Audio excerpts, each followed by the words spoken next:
Alex Megos is a once-in-a-generation rock climber. His mixture of power, creativity, and endurance have elevated him into a rarefied air within the sport, and he's easily one of the top climbers alive today. He's also a bit of an outlier.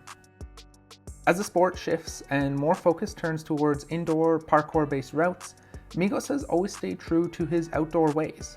He's an old-school crusher who sometimes seems like he would have been more comfortable cruising routes 30 years ago in the Franken era with Wolfgang than he is in the spotlight of a competition. Despite that, Megos has qualified for the Olympics, and he's going to be in contention for a gold medal when August rolls around.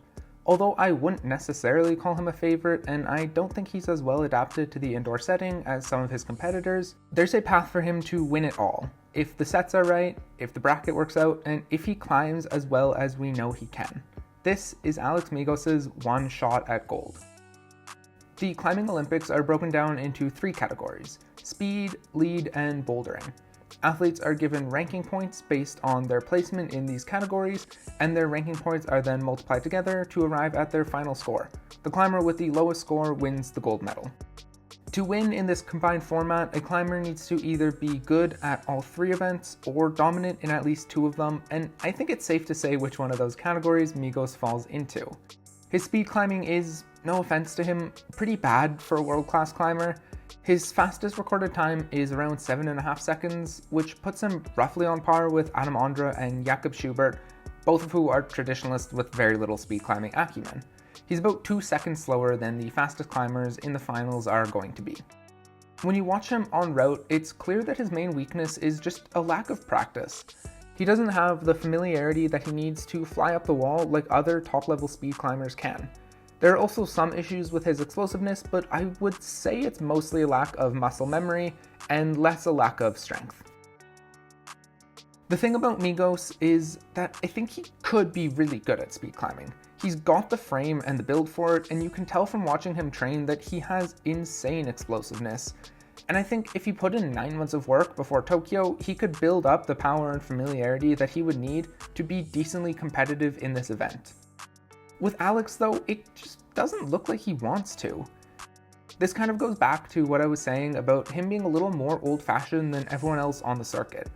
Based on what I can tell from his social media, Megos is far happier bouldering in the Franken era and projecting bibliography than he would be locking himself in a gym and doing speed routes, and honestly, I respect that.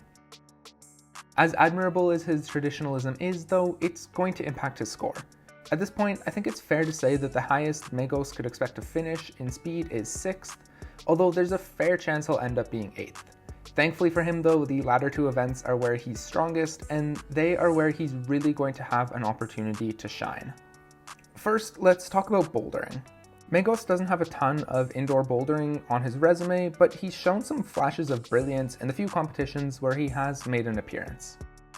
His short frame and raw power mean that he does especially well on compression and body tension moves. He has this weird habit of turning inwards and using toe hooks where most people would use a heel, but it works out pretty well for him, and it can sometimes lead to beta breaks.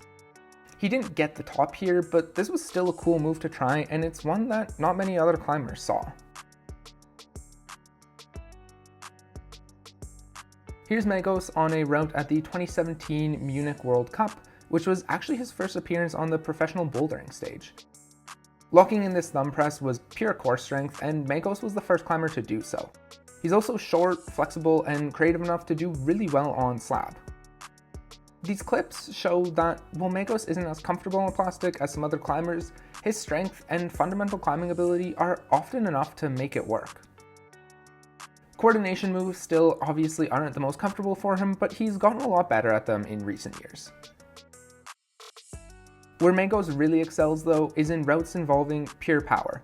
This is his bread and butter, and it's where he has an opportunity to really stand out from his 2 main competitors in Tomoa Narasaki and Adam Ondra. Both Tomoa and Adam are powerful climbers, but Alex is so strong that he sometimes looks like he's on another level. A good example of this was men's 1 in the Hachioji combined qualifier. This finishing move was pure Narasaki beta, a powerful jump up to a bad hold where sticking it relies really only on raw power, except this time Narasaki didn't stick it, well Alex did.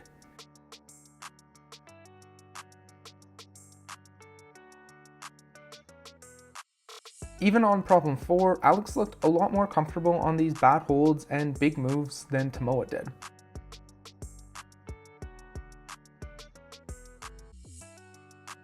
I think this is actually a bit of a weakness that Adam and Tomoa have, and one that could really play into Alex's favor. These guys are two of the best climbers in the world, but their reliance on creativity or dynamism, respectively, can sometimes work against them when the route demands pure strength. A good demonstration of that was Vale 2019.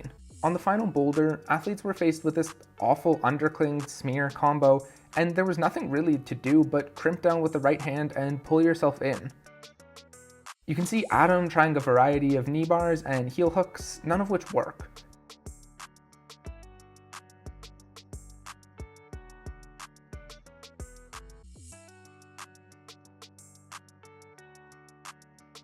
Tomoa goes for the compression move, but he can't get his feet to stick and he never gets the send.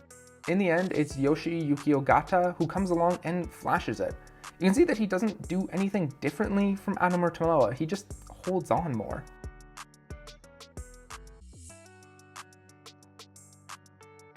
Now, this isn't meant to be an insult to either Adam or Tomoa. I'm just trying to point out that somewhere between dynamism and technique, there remains a niche for raw power, and Alex Megos is better than anyone else in this niche. In the combined finals, where there's only 3 boulder problems, this could be massive for him. His adaptability and pure strength lend themselves well to competition climbing, and as long as he makes the right reads, I could see Megos leaving the bouldering with a 1 or 2 next to his name. That leaves lead, which is far and away Alex's best discipline.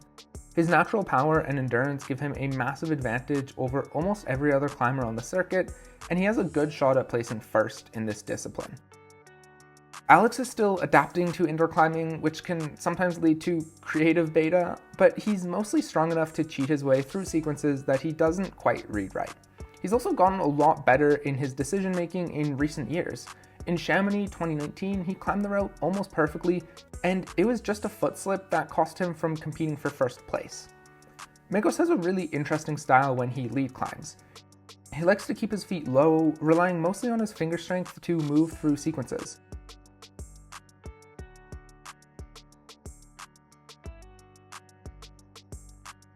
Now, winning lead is still a tall order for Megos because he's up against some all-time greats, and Adam Ondra just looked significantly better than he did at the most recent competition in Briançon.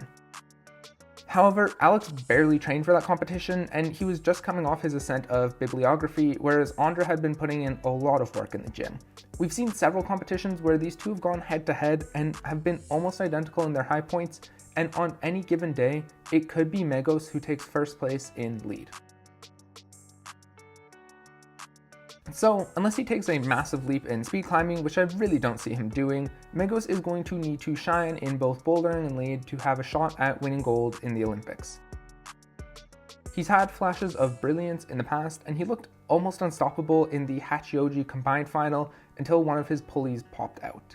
If he can pull it all together on August 6th, I would say that there's a reasonable chance that Alex Megos is going to be climbing's first ever gold medalist. Alright guys, that's everything I have for today. Thank you so much for watching. I know I've been away for a bit, but stay tuned because I've got a lot of videos planned and I hope to get them out to you guys soon. I will see you next time.